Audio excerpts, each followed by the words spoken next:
Hi guys, for those that don't know me, my name's Dami, and today I'm just going to be going through a bit of Psalm 62 and just seeing what we can pick out, what parts we can apply and stuff like that. So I'm just going to start by reading it, and hopefully you can just follow along. I wait quietly before God, for my victory comes from him. He alone is my rock and my salvation, my fortress where I shall never be shaken. So many enemies against one man, all of them trying to kill me. To them, I'm just a broken down wall or a tottering fence. They plan to topple me from my high position. They delight in telling lies about me. They praise me to my face, but curse me in their hearts. Let all that I am wait quietly before God, for my hope is in him. He alone is my rock and my salvation, my fortress where I will never be shaken. My victory and honour come from God alone. He is my refuge, a rock where no enemy can reach me. O my people, trust in him at all times. Pour out your heart to him, for God is our refuge. Common people are as worthless as a puff of wind, and the people are not what they appear to be. If you weigh them on a scale, together they are lighter than a breath of air. Don't make your living by extortion or put your hope in stealing. And if your wealth increases, don't make it the centre of your life. God has spoken plainly, and I've heard it many times. Power, O God, belongs to you. Unfailing love, O God, is yours. Surely you repay all people according to what they have done. So I'm just going to start by giving you some background information. So at this time in David's life, his son had plotted against him to overthrow him on the throne, and many of his trusted advisors had gone with his son in the rebellion, so he basically had no one to trust in this situation. He was pretty much alone. So I picked out a few key points from this psalm. So the first one is, in this psalm, although David's world is collapsing around him, he still managed to have undeniable peace. So the psalm actually begins with, I wait quietly before God. Although in the psalm his son's overthrown him, he has people coming at him from left and right. Everyone he thought he could trust is just gone.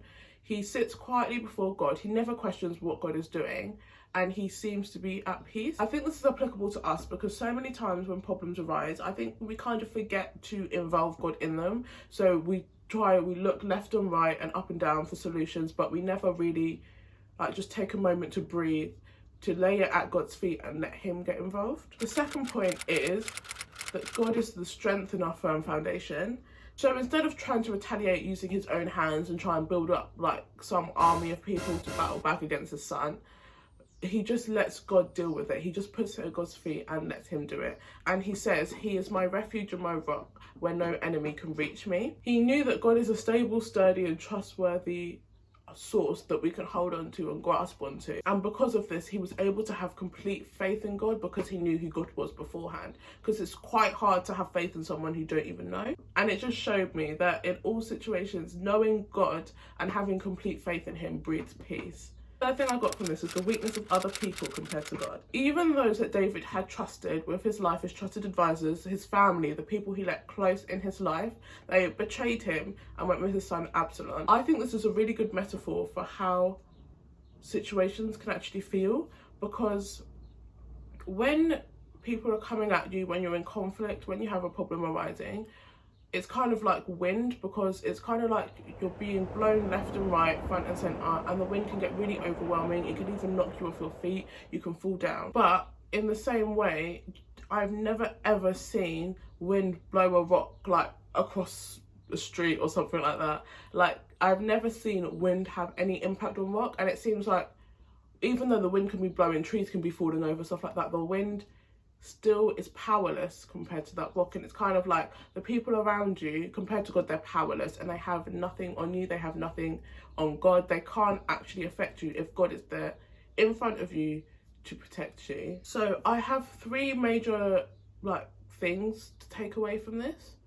The first thing is go to God and leave everything with him, because in the psalm, as I said before, David started with leaving everything and sitting and waiting quietly. David started by sitting and listening and waiting to hear what God had to say to him about the situation. And I feel like if we can do the same thing, then that can help us in our daily walk. And just letting going to God first become the norm and become something that's like second nature to us is like a great way to help us through our lives. The second point is familiarize yourself with who God is. So in this psalm, David actually repeats that he is my refuge and my rock. He says the word rock 3 times. He says that he is my strength, no enemy can hurt me. He says that again. In this, it's like David knows exactly who God is, and because he knows exactly who God is, he can put his faith in him, and he can trust and know that God has his back, because he knows exactly that he's the Alpha, the Omega, and he is the one that's going to get him through that situation. It is very difficult to have faith in something that you don't know anything about. Familiarise yourself with who God is, learn about his names, learn what they mean and stuff like that, and it will just help you in your life, basically. So my third point is affirmations. So David actually says multiple times that God is your rock, God is my strength, and I will not be shaken. And he also says, I will never be shaken, later on in the psalm.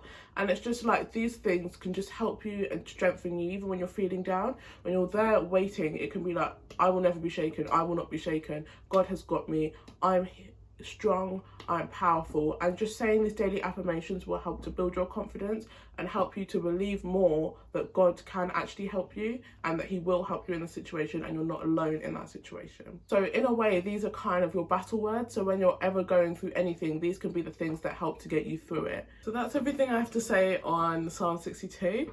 I hope you enjoyed it, and thank you so much for watching.